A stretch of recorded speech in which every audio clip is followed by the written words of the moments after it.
What? No theme music, nah? Gusto, now Chris the host. Man, I make a little dinner while busting joke. Come to the yard, get it off your chest. There's no hard feelings when you're rocking with the best. Everything's crisp, everything's nice. Throw a little sugar, add a little spice. Ask all questions, cook a little rice. Gamble like Vegas and throw a little dice. Raise a glass and make a toast. Drop by Chris for a Sunday roast. Or 8 days of his mixology. Get twisted and not off the Hennessy. Now your belly's full, play a game of ball. Gusto, he's coming from the old school. No if buts, maybes, whys. No silly questions, I tell no lies. Everything Chris. Everything Chris. Everything Chris. Everything Chris. Everything Chris. Everything Chris. Everything Chris.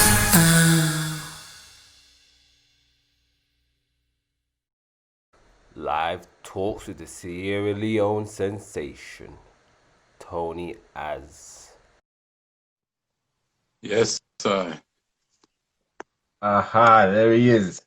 What's going on? Man? Is it clear and everything? Yeah, I can see you. You can see me good, yeah? Yeah. All good. Nice. How you doing, nice. man? I'm alright. How you doing? Yeah, it's having one of them days, boy, but you know how it is. Turn a negative into a positive.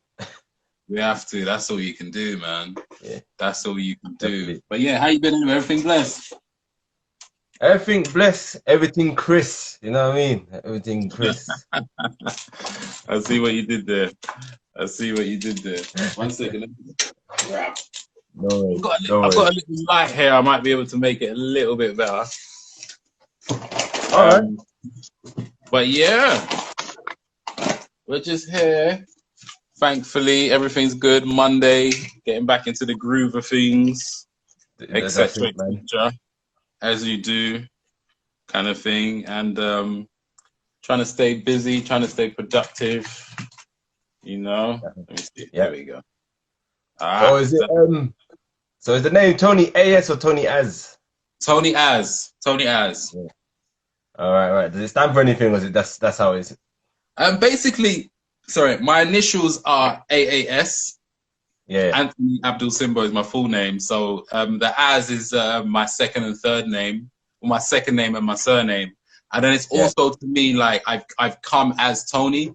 So this is it. What you see is kind of what you get. I am what I am, type of thing. So that was kind of the play on the word. So that's just me. Yeah, just Tony, boy. Just Tony, but nice, Tony Az. Yeah, man. I like that. So how did you do with lockdown and all that, man? It was interesting because I got 3 kids at home, and it was So, but my missus carried on working because she's NHS, so it was mainly me and them trying to get the first couple weeks. You know, as it's dawning on you, it's all kind of fun. You know, I recorded some songs, I shot a video in my front room, did all them kind of things, and then as you get into it, you start to realize that okay, we're going to be here for a little while. But it was all right though, like just doing like the homeschooling. The main thing was really trying to keep the kids entertained as best as possible. And kind of keep my own sanity, if you like. But we got through it. We found our rhythm, we found our pattern, and we got through it. Managed to keep up with the schoolwork and also get a few days out in the parks and things like that. So it was all right. It was actually all right. I did some other, like work-wise as well. I kept on, because I work from home anyway, generally. Like I said, I kept on recording. I kept on learning. I did a few courses and stuff online. So I tried to do that with that. And in terms of my business itself, it kind of, I was saying to someone the other day, I think I got more done in these last 6 months than I got done in the year, to be fair, because I was just kind of focused and I was just on it.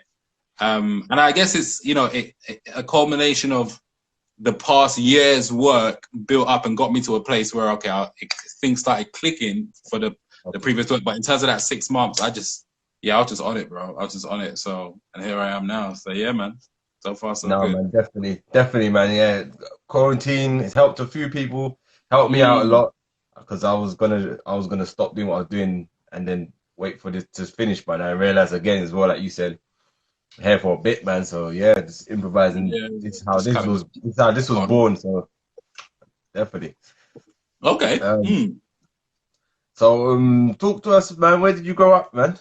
So yeah, so my history is born in London, but I did so born in North London. So I was around North London, East London, and then what happened when I hit about 11? When I hit about secondary school, I moved to Sierra Leone. So I All did right. my secondary school in Sierra Leone. I came back like back end of year 10, so then just to do like my GCSEs and whatnot. And then that's kind of like my background, Sierra Leonean West African background. Yeah. And then moved back to London.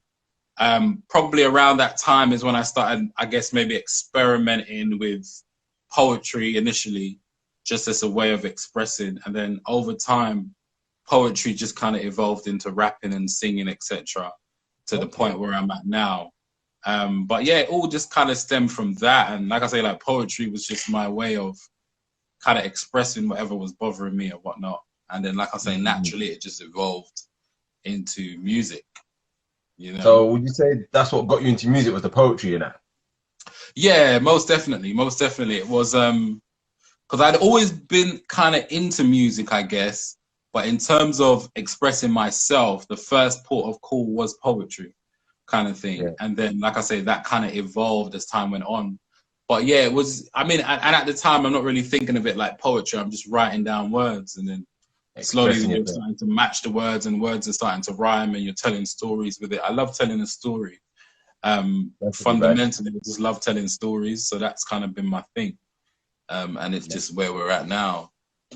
All right. And when did you fall in love with the music? Like, what made you think, you know what, I'm gonna take this as a career and pursue it? You know what it is? There's been different periods. So like I've always made music, right? But it was only really like this. Like I used to teach, so I left my job 2018 Easter.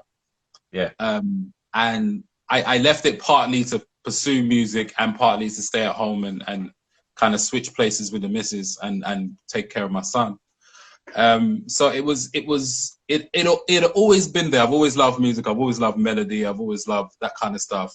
But in terms of, I would say from about 2018 is when I said, okay, let's really try this out. And then to be fair, honestly, I didn't quite know what I was doing. I just knew I wanted to do it, but I didn't quite know what I was doing.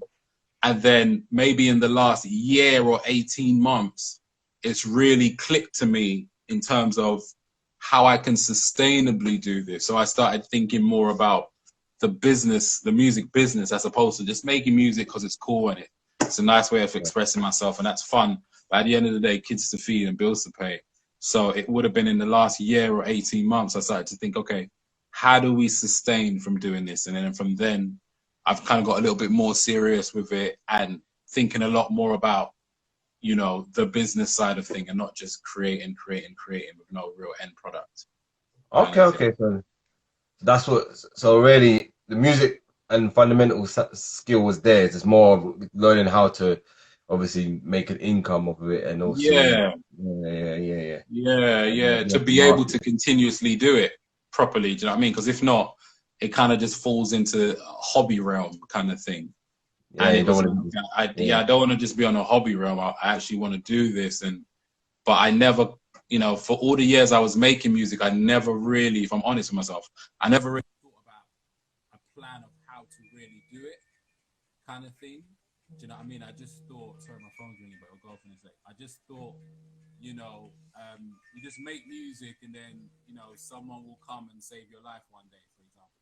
That's probably how a lot of us musicians think. But in reality, that's not the case. So then I had to think about, okay, how do I really do this for real, kind of thing. So yeah, that was in the last 18 months. Okay. Nice.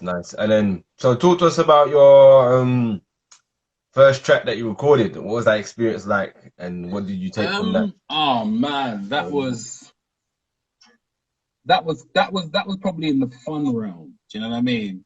That's where you're just doing it for fun. I think probably when I was back in college, really.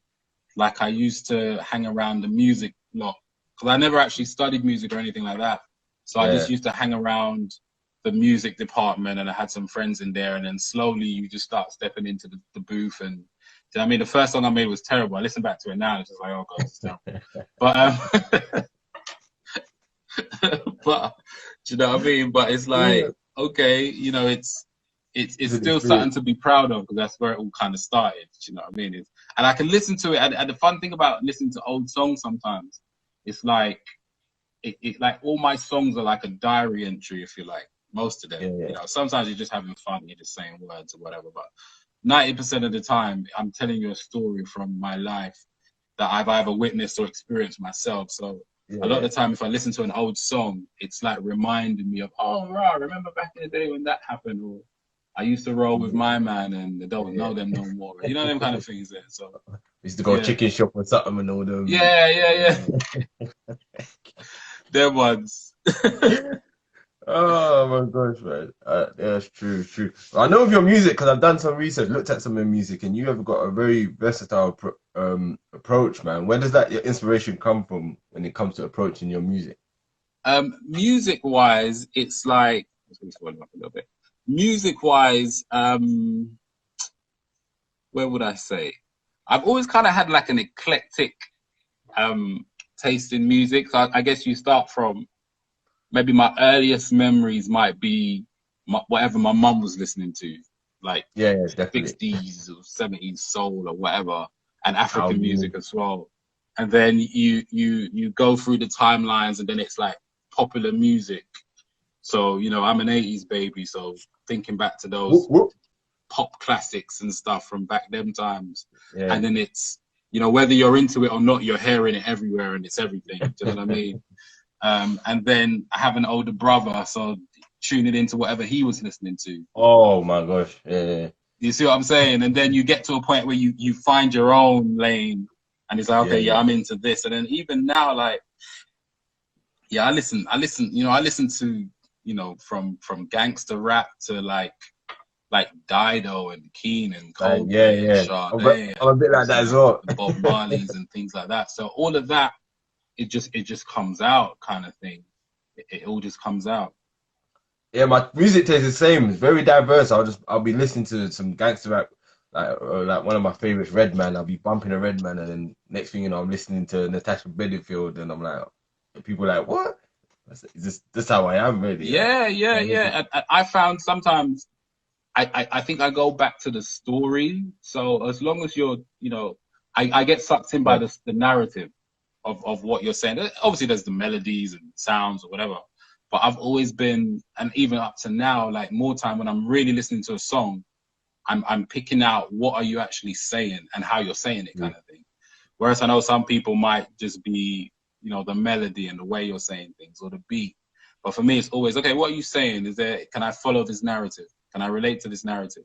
And then I'll come back and be like, oh man, did you hear the beat? What the beat does there and and then it'll be like, oh God, did you hear the way he said this or she said this and done that with their voice?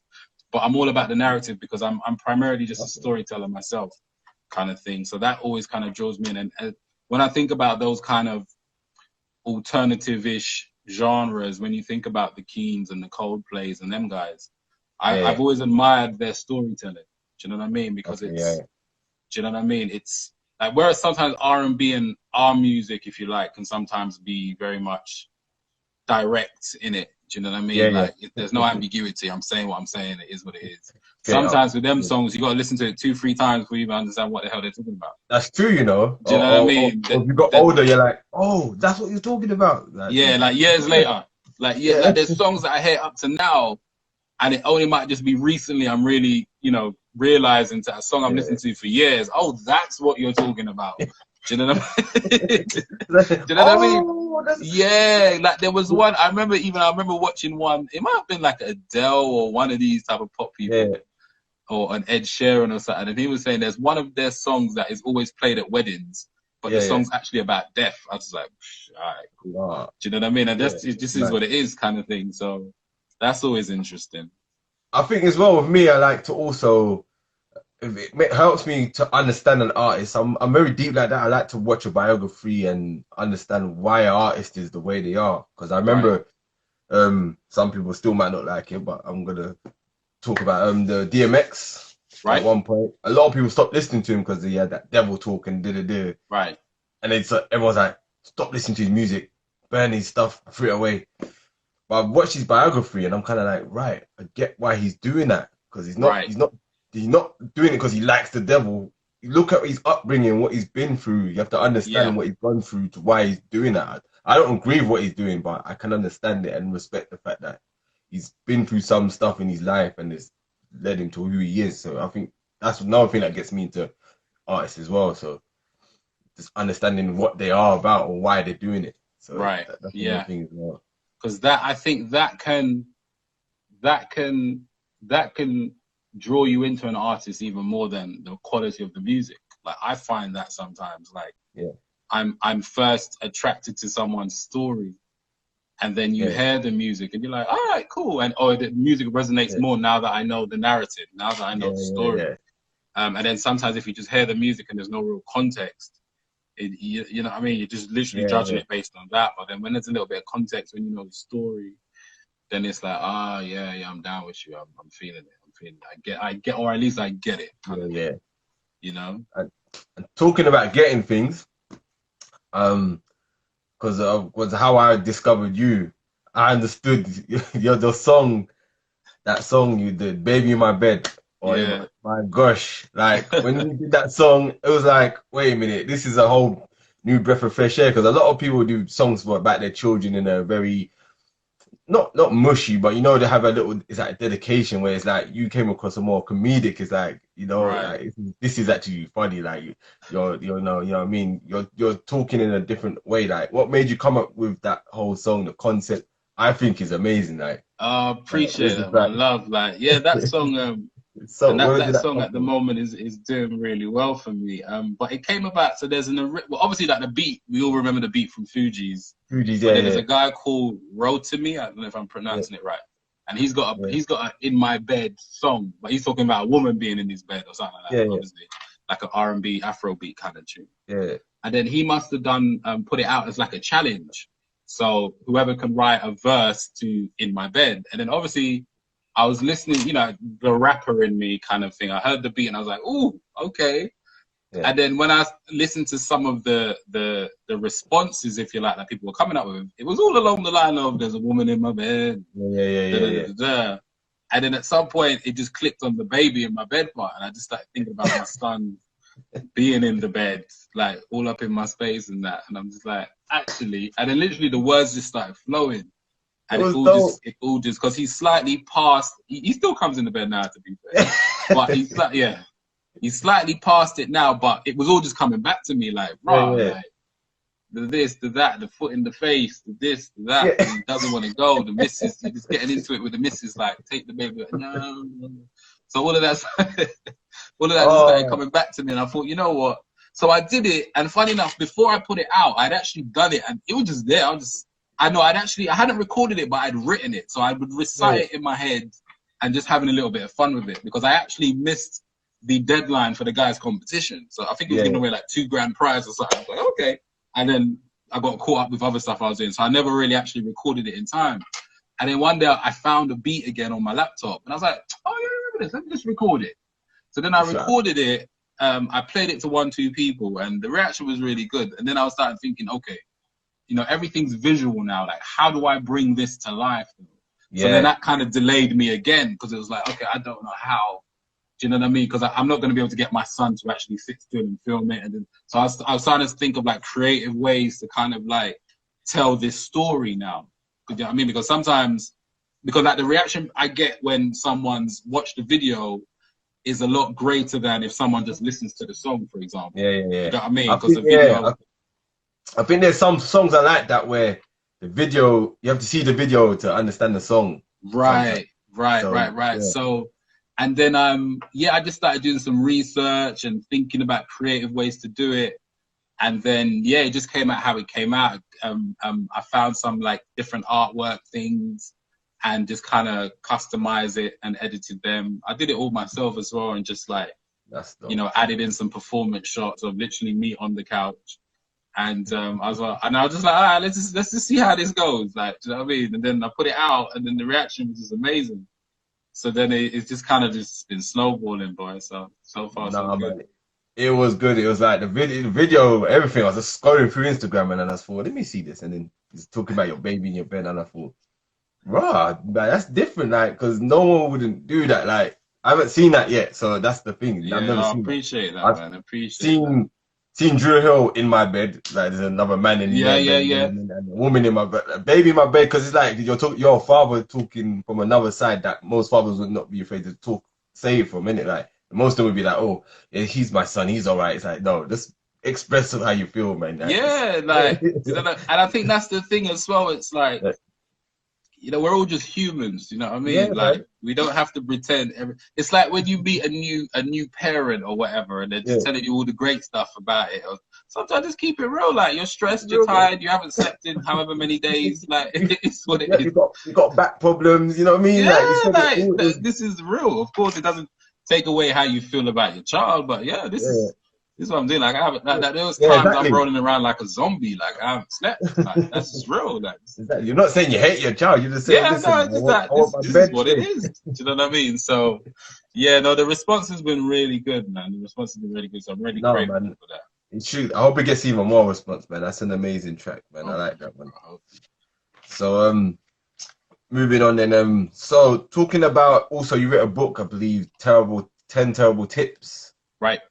So talk to us about that book, man. Like, what inspired you to write it? What's it about? Cool. You know? So that kind of like I was alluding earlier to the whole. For a long time, I was making music and I was just making it and wasn't really thinking really about how to get it out or how to really sustain a career.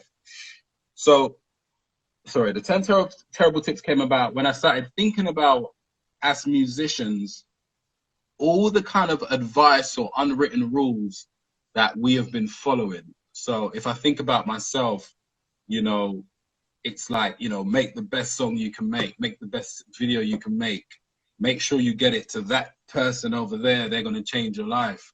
And, you know, make sure you do all the shows in your area. Make sure you, and like, when I looked at all of these things, it's like, I started really questioning them and thinking, well, who has this really worked for? Like, do you know what I mean? Because I think, like, for me personally, and even if I just observe my peers around me, a lot of us were kind of blindly just doing these things, which we assume that's the way to do it. Like, how do you get on as a musician?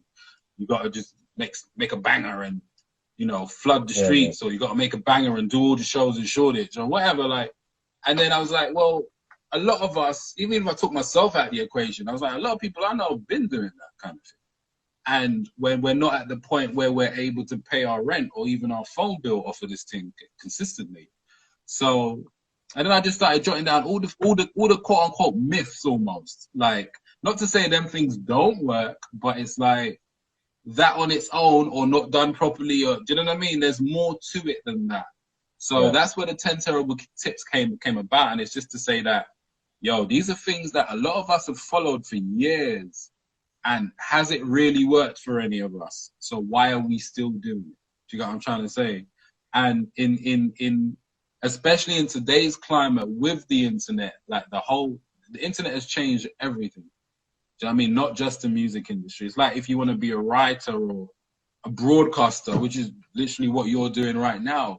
There was a time where you got to tick that box or potentially tick this box, tick that box, go that way, go that way. Yeah. And now it's like, no, I just pull out my phone and get a light and good to go kind of thing. Yeah. And I say what I want to say and I share it to the world and then I keep it moving from there.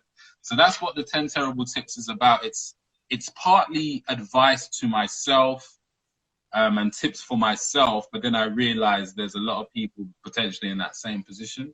So I just started writing it down, and I thought, you know what, let's put it in a book. And writing, like I say, I like telling a story. I like writing. I like narrating. I like sharing experiences.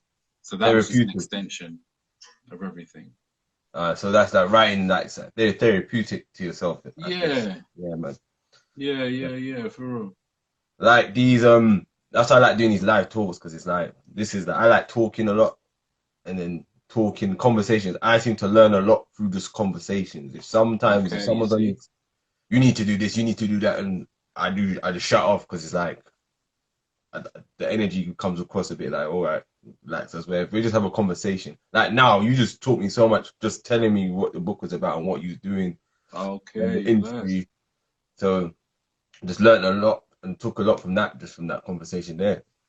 So, you know, Oh, like you said, wicked. I understand the first steps, like the terrible tip thing, like we were saying, the first steps I get, you know, get your stuff, get yourself out there, but then you got to take it to the next level now. So I guess that's what you're trying to say in the book.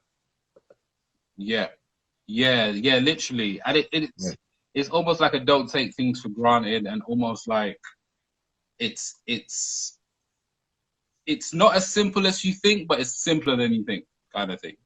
So yeah, I'm trying to remember some of the tips off the top of my head, but you know, like one of them might be you need to do every show, or you know, you need to get your song to this radio DJ, yeah, or do you know what I mean? All them kind of things, and it's like, no, we've been tried that. We've been paid radio pluggers to put our song on. Sometimes they might not even put your song. Like, do you know, there's so many examples I can think of whereby it's like, well, no, that hasn't worked for anyone. It ain't worked for me, and it ain't worked for no one I know, yeah, kind yeah, of thing. So it's like, how else can we? And again, I think ultimately, when you really look at the 10 terrible tips, it's like it comes back to a lot of us artists just being in the creative space and not necessarily in the business space. So we're just thinking creatively, and to some extent, that's our gift and our curse sometimes, because one, you don't know enough about the business, and this is a business at the end of the day. If you just want to sing for the sake of singing, that's fair enough. But if you're trying to put food on the table or whatnot, then you got to start thinking it's a business. yeah, And then, cool, you could just focus on the creative side of things. So then, one, you're either neglecting the business, or if someone does come in to help you with the business, you don't know what the hell they're doing. And that's why you hear all these recent stories about this person owns my masters, this person owns my publishing, yeah, because people haven't really tried to understand the business. We've just been focused on I just create. I'm an artist. yeah, That's fine, but you need to know. Do you get what I mean? And I think a simple thing for people, I would say, is just like, whatever it is you want to accomplish, find someone that's done it, and or find a good, you know, 2 or 3, but at least one, and just see their blueprint, and then just you know what I mean, adapt it to your own. But again, if I talk about myself, I never really did that. If I'm really honest with myself, for the years and years I made music, I just thought, make a really good song. That's all you need. The song's gonna be so good yeah, that yeah. Jay-Z's gonna come to my house and he's gonna come get me. Yeah. I mean, and how many people have send their music to Jay-Z? It's one of those ones, isn't it? So Yeah. like, Well, and then you have people that don't even send their music. They just make the yeah, music and it's just them in their house listening to it.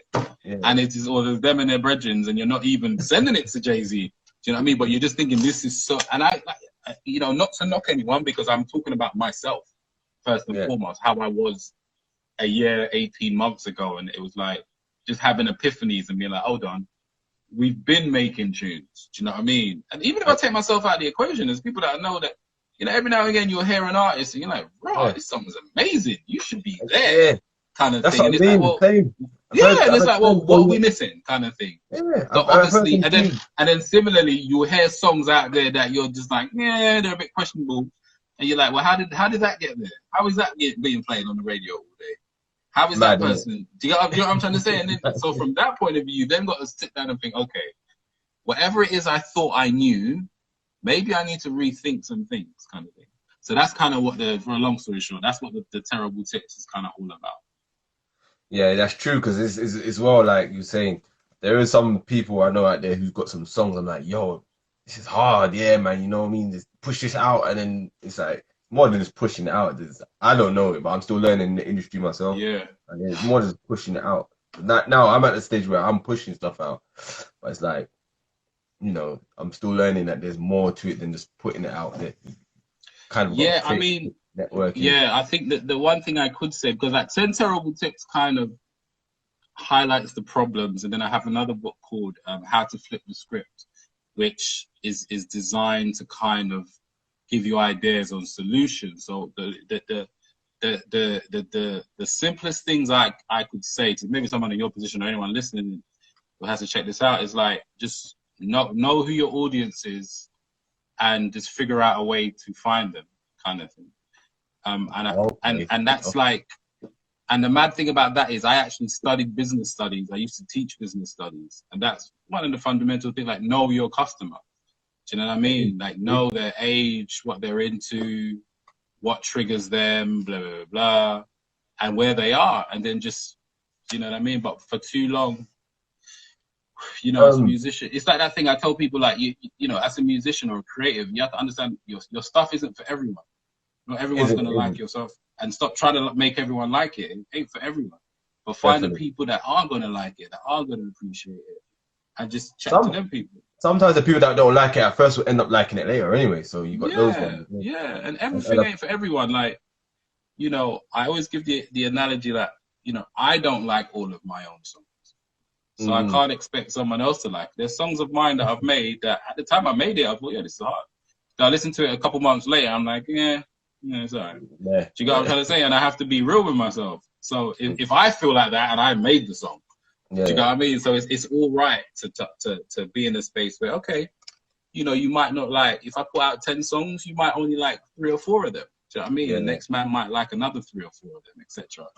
I think as well, with advice I've been giving about these shows as well, my friends like said, you know, always look for something that adds value to the show, because that's what people are going to come back for. You can't just be doing the show for the sake of the show. Make sure it adds value. So that's a big advice I've taken from other people about it. So it does make a lot value. That's everyone's got their own interests at heart, isn't it? So it's, you know, what can you do for me? How is this going to help me? Whether it's teaching something, whether it's entertainment value, whatever it is, but it's like, yeah, I definitely agree with that. Comes from the value proposition angle. Yeah, man. Okay, so talking of that, then what is the biggest lessons you've learned from this industry, and what advice would you pass on to up and coming artists or someone young trying to get into the game themselves? Yeah, I would say figure out who is going to like your music and target them. Stop trying to target everyone. Everyone ain't gonna like your music. So an easy way to do that, if you have no idea, if you've got some people that are messing with you now, like literally analyze them. Who are they? Are they males? Are they females? What age range are they? What do they do for a living? What other music are they into? Kind of thing. And then paint a picture of who your fan is, kind of thing. And then you go find those people. So if it's, you know, 14-year-old boys, then you know, well, you need to be targeting secondary school or wherever secondary school kids hang out or whatever. Similarly, if it's 30-year-old women, then I don't know, wherever 30-year-old women hang out, you need to go there. And then just do that, because I think for too many of us, we're trying to target everyone. And unless you got like major label money backing that can put your face in every billboard in the country and them kind of things, you got to be a little bit more strategic with it. So just, you know, that would be my way. And then the other way you could find out who you're similar to is, or find out who your fan is like, or your ideal fan that you would like is like, you know, see who if people say you're similar to, I don't know, Burna Boy or whatever, then go research Burna Boy fans. What do Burna Boy's fans look like? Where are they? Where do they hang out? What are they into? And then just start, you know, engaging and contacting. But like a part of what you said also, provide value in everything as much as you can in everything you do, whether it's informative or educational or entertainment, provide value kind of thing. So that would be my tip. That would be a tip. Nah, I like that one. Definitely. Thank you, man. I take that on board. I take that on board as well for myself. But I learned something from there. See, you got the teaching skills there, boy. It got me engaged. Oh, serious. No. Oh man, no. I like that. So on my show, I'm very passionate about my basketball. So I'm gonna ask you a question. Sure. How much do you know about basketball in this country, or is there any other sports that you're into within this country? Or not in this country, just in general. Well, I like football and tennis. The football and tennis are kind of I mean, football might edge it, but I do love tennis. I do actually like tennis. Yeah, tennis. Yeah. I mean, I know a little bit about basketball. I used to mess around. All the time I played, I used to mess around. And then back in the day, I might have watched the NBA a little bit, but it's always been football and tennis. Initially football, and then I kind of just fell into tennis. So tennis, I love playing and watching tennis. So what is it about tennis that you like?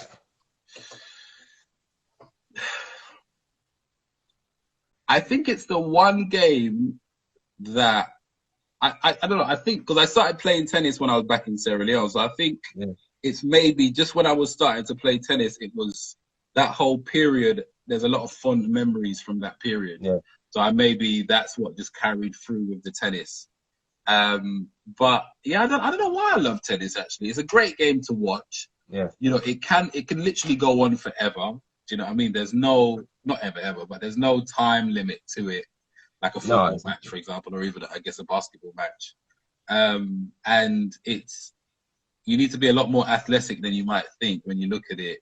And it's just fun, man. You're hitting that ball and you got to get it in the box and you're running up. And yeah, I like tennis, man. I like tennis. And the stamina, definitely. Yeah, definitely.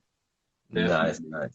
All right. It's a part of my show I like to get into. Yeah. My hotspot questions. Okay. I had to restructure this. Kind of hotspot, but I had to restructure this because you're an artist. Okay. So we'd like you to give us a highlight of your career, a favorite artist you worked with, and a funny moment or funny artist you worked with. Okay, highlight of my career. Oh, that's an interesting one. I mean, a pragmatic one would be maybe like the first time I ever got paid for a show, kind of thing. Like I remember it like it was a guy called DJ Snuff. It was a few years back. We had a show at Cargo, and again, like I say, you're in that space where you're just making music for the sake of making music. And I never forget, I got £50, and it was only like a verse I had on one of his songs, and I got like £50. I was like, what? Yeah. So that was a good moment. I mean, other pivotal moments or poignant moments, like there's a song I've got called "How I'm Living," which is about juggling fatherhood and music career and life, really. And I remember performing it once, and there was one guy. He could have been like my dad's age, and he was crying like after the performance. And he was like, the song just brought back memories of him when he was a young dad and struggling and not knowing if he's doing it right and da da da da. Yeah. So that was another moment that kind of touched me. It was like, wow, that was a lot. It was a lot kind of thing. Even thinking about it now, it just happened a good few years ago. So those were kind of pivotal moments. What was the other one? Favorite person I've worked with? Favorite artist to work with, yeah. Favorite artist to work with? I'll say a producer, if they kind of count. Producer, yeah. Yeah, there's a guy we don't work together as much now, but a guy called Morpheus, who the majority of my catalog he's responsible for, more so the recording and the engineering, not necessarily just the producing. And it's always, he always makes me sound better.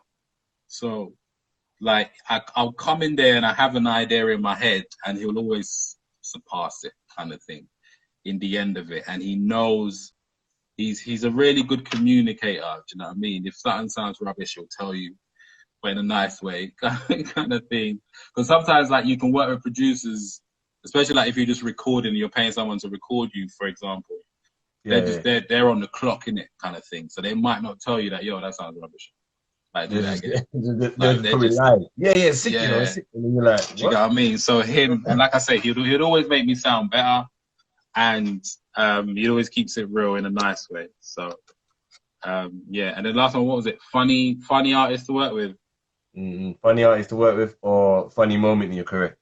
Funny moment. Oh, I've got a few of those. I mean, there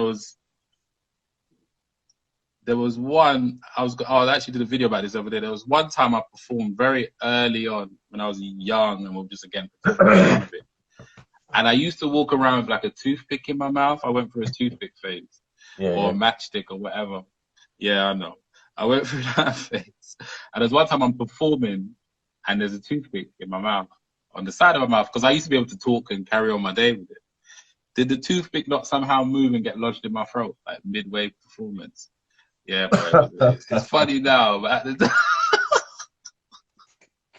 So, bro, imagine, yeah, like, I'm midway in the tune, I'm doing my thing, I'm jumping up and down, and all of a sudden I'm just like...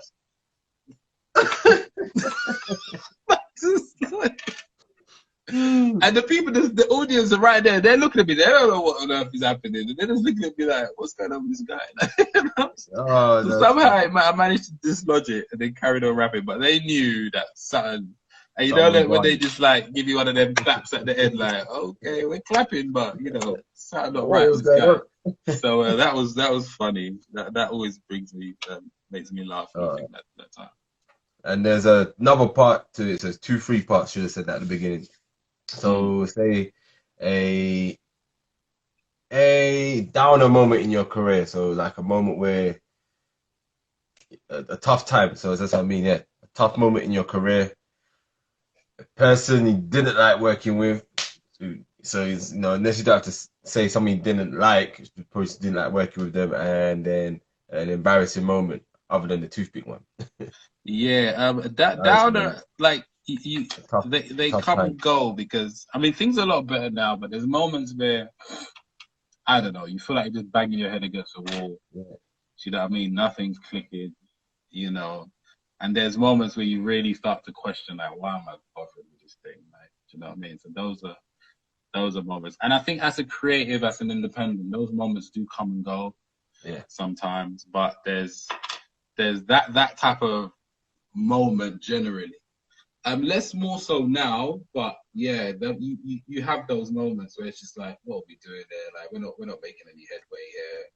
Do you know what I mean? Should I just go? I mean, especially after leaving my job, like you leave a job, you know, I got a stable income, got decent money coming in, so you're like, I got nothing coming in this month. Like, it's like, raw. So you have to really, you know, those are challenging times sometimes, and you have to be ready for them and just break through sometimes. And there was another funny moment. Embarrassing moment. An embarrassing moment.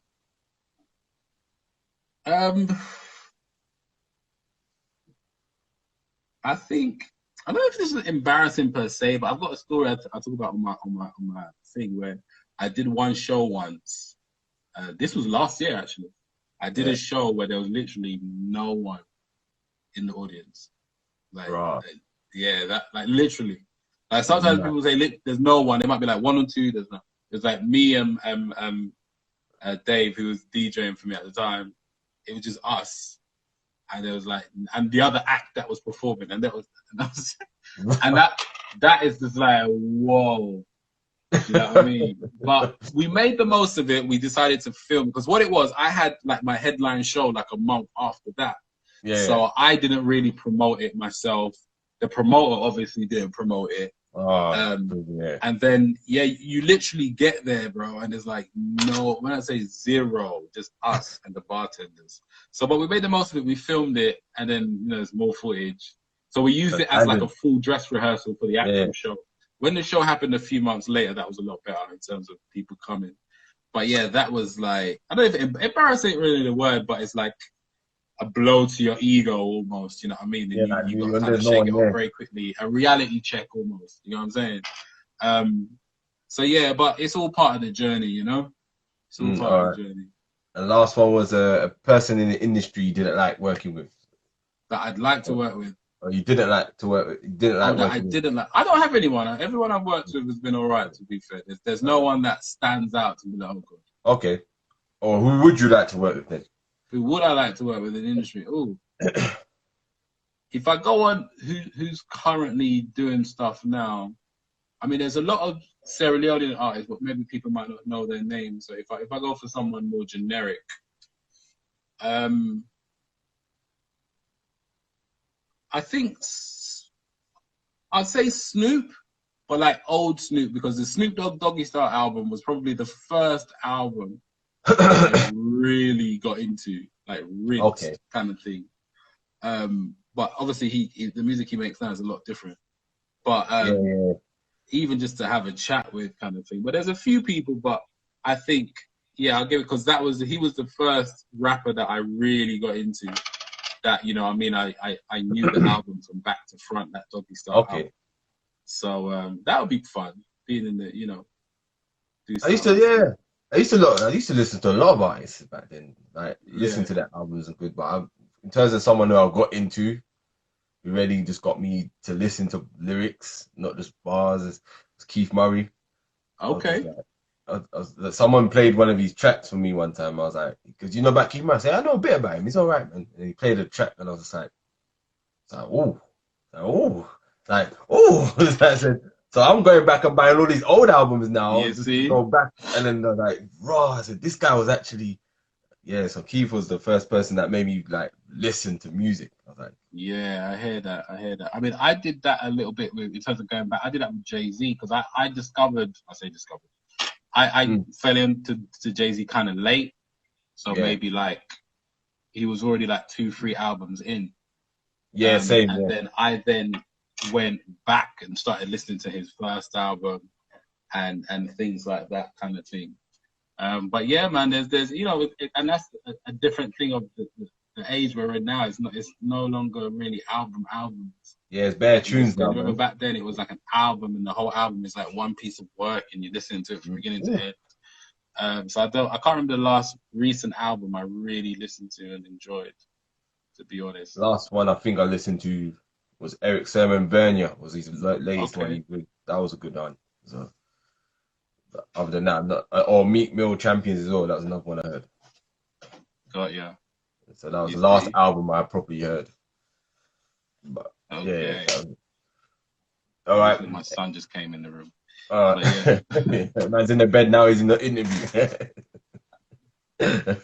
All right. Anyone who's online, if you got any questions for Tony, fire them in. Tony, do you have any questions for myself? Yeah. So, tell me about what you do other than this. Like, I know you're into basketball. How much into basketball are you? Like, you play? Yeah, I used to play a lot, so I'm into basketball. I'm like into it. It's a passion of mine. So Okay. So I've done helped out with a thing called the Pro Classic, which has gone on for 8 years. Pro Classic. So Okay. they have a little summer league they done for good 8 years now, and I've been helping out with it, just learning about just how the leagues run and how they run the leagues and the finance side. So you know, like on the business side. And I Okay. think there was this award show called Yorkshire Entertainment Award Show, and this is when I was coming out of depression, and one of my friends who was running it, he wanted me to host it. He's like, you know, you know, you're a joker and you've got that vibe, and let's do it. And at the time, I didn't want to do it because, you know, coming out of depression, you're still not confident in yourself. Right. So hosted that show, and the next thing I know, I started hosting another event for Big in the Manor, who I'm interviewing tomorrow, and then I started hosting I hosted his tour. So a lot of it was just getting myself confident in hosting, and then I announced the basketball game. Okay. And then afterwards, one day I was sitting down, and I was watching this guy called Ahmad Rashad. He does this. He's a basketball analysis, and he used to do these shows where he talked to NBA players and whatnot. I was watching it, so I was like, I said, we can actually do this over here, you know. Why have we not got anything like this over here? Like, I wonder why people. I thought, yeah, that's it, light bulb moment, bang. Wow. Why don't I start talking to players? Because I've got a connection in the industry. I've got a great network. I know a lot of people already. Why don't I just use my network? And the next thing I know, this came about, and that's Makes sense. And I've got a passion for basketball. Because at first I was gonna do a show where I was gonna do, like, you know you were saying before, you're trying to impress everyone. I was gonna do music artists and have this artist and have this athlete. And Yeah. one of my guys that said, listen, you like basketball. Right now, not many people know about it. You got a niche. Why don't you just do a show where you just interview a lot of people in the basketball industry? I thought, got a point. Makes a good point. I said, and every now and then touch on other things. So that's what got me into it. So yeah. I hear that. That makes sense. Yeah, definitely go niche with it. I went to a London Lions game. Is it Lions? I went to London in Stratford. I went to one of the games. Shout out Tux. There's a guy called Tux hooked me up with some tickets. Yeah. So that was cool. Like I think we were like courtside as well. I was like, we're moving up in the world. Yeah. So that was pretty cool because I mean, for me in basketball, it's obviously I know people play basketball over here. Hey Marlo and Daniel, how you doing? So I know, but I don't know much about it, kind of thing. So when I went to the game, I was like, right, like this is a thing, like, do you know what I mean? And it was we had a good time as well. And a lot of people don't know. Okay, there's a whole thing going on there. But like I say, it is it's niche, I guess, for you coming into it, but that's also a good thing. Do you know what I mean? I think that's also a good thing in terms of, kind of what you're doing and stuff like that. But yeah, man, I like it. A lot of people don't know about it because people don't know how big it is. That's the thing. It's not broadcast enough. So if you go to a lot of summer leagues and that, like Midnight Madness, Pro Classic, and a lot of that, you'd be surprised how big of a crowd there is. And everyone, and like when I took someone who never been to a basketball game, I took them, and they were like, "I didn't know this existed. Why come you don't know about this?" So yeah. Because when I went to that London Lions one, the place was packed. Yeah, packed. And one of my friends plays for the London Lions, and he was MVP twice of the league. And again, a lot of people don't know that, but you see, and he's still there now. So shout out, man. Yeah. So how long? You say you started this during lockdown? So I was originally doing my show, which is on YouTube now. So I interviewed the London Lions player actually. There's a show I've done there on YouTube, Everyting Chris.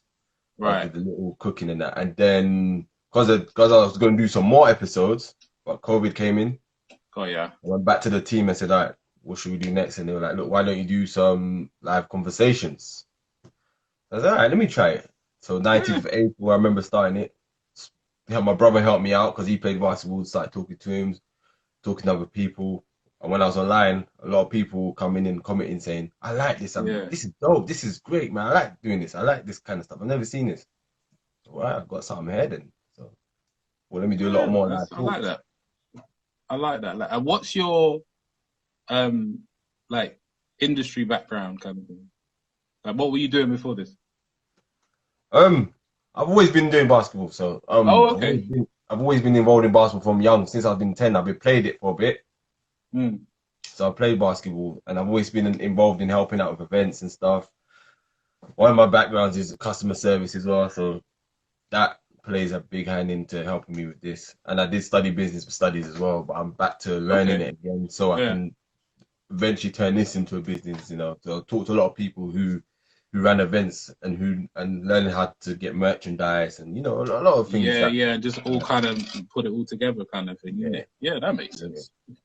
I like that, man. I like that. It sounds unique, and it sounds like, because like I say, when I went to that show, that place was packed, and it felt like a night out or an evening out. Do you know what I mean? And I was like, I even saying to my brethren who I went with, was like, yeah, this is like a different thing to do. Like, do you know what I mean? On a weekend, it's like, or particular days, like people might go to cinema, people might go to a bar, people might go to a club. Game, but it's like, we got to a game. Like, do you know what I mean? We had a couple beers, and do you know what I mean? We had a couple drinks, and it's like, this is all right. Yeah, you know what I mean? So, I enjoyed that actually. And if you travel to other teams in the league, like Manchester's packed. I went to a Manchester game, packed. I couldn't find a seat. So it's packed. So like other places. It's good to know, man. These things open up our eyes to just different things, because it's good to enrich our minds sometimes with the different things that are going on. And I mean, sometimes there's things going on in our own city, in our own town, we don't know about. Do you know what I mean? You don't know about it. You just assume there's only, like I say, before I went to that thing, I never would have thought, oh, what should we do on a night out or an evening out? Let's go watch a basketball match. I never would have thought that until I went. It's like, oh, actually, yeah, we could. This is cool. Come chill, watch a game, bust some joke, have a couple of drinks, have some snacks. That's a night out. Man. You can even take the kids. You know what I mean? Yeah, exactly that. So I remember seeing kids there as well. So I'm like, this is actually like, you can do this. Like I said, from when we walked in, luckily, like we got hooked up with some tickets, but there was like the line was building up, and I was like, right, like there's a line. And then we got in and it was packed. And then half time, I think they must have played my song at half time as well, or something like that. So it was like, all right, yeah. Like, I think I've got some footage of it somewhere as well still. So I was like, okay, this is what we're doing. So yeah, no, that's cool, man. That's cool. That's dope. Yeah, so that's it, man. So yeah, hopefully just keep pushing it and growing it, man. Grow the sport, grow the brand. That's it, man. Yeah. Oh, sorry, say that again. So yeah, pushing the sport and grow the brand. So that's the main aim now. Got ya. Yes, Yeah, Mr. K. Nice one, Mr. K. Anyone who's in, add Tony's on Instagram. Is it Tony AS Official? Yeah, Tony as official on the Insta. Join me over there. So my life is literally stay-at-home dad, rapper that loves singing, and I'm just sharing my journey. So you'll just see my day-to-day stuff, music stuff, daddy stuff. Try to entertain as much as I can and just sharing my story. Really. And 10 Terrible Tips, get that book as well, people. Yeah, man. Love. Yeah. So yeah, I've got a link in my bio, guys. So everything I do, from the books to the clothes and the merchandise and things like that, it's all there. Yep. So yeah, do check me out. And obviously links to all the streaming networks. I'm on all the favorite streaming networks. So have a listen to the music as well. And hopefully, you know, it entertains or inspires in some shape or form. Nice, definitely, man. All right, man. Tony, man, this has been a great one. I've loved this one, man. Thank you, bro. I'm happy we got to do this. Thank you so much for inviting me on. And yeah, let me say, you're going to save it anyway, aren't you? So I'll make sure I keep sharing it. And yeah. Well, I'm gonna re-edit it up and make it look nice and put it on the So and I send the link to you. Yeah. Whenever you're done that, just tag me or whatnot. And we'll push it out, man. But yeah, this has been fun, man. Thank you so much for having me. And everyone else, have a good evening. Tony, have a good one. Say what's up to little man. Tell him to stay at the bed. Thank you. See you guys later. Little man, stay at the bed. All right, man. Yeah. All right, people. Peace. Everything Chris. Everything Chris.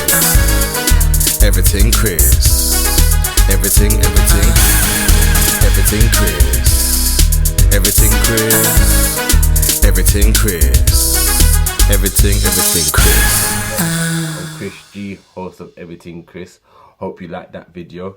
If you did, click that like button. Also leave a comment. And also, if you want to see more, click that subscribe button to get a notification when we upload new content every single time. I hope you enjoyed that video and I hope you stay tuned for some more. And also, as you know with me, everything's always Chris.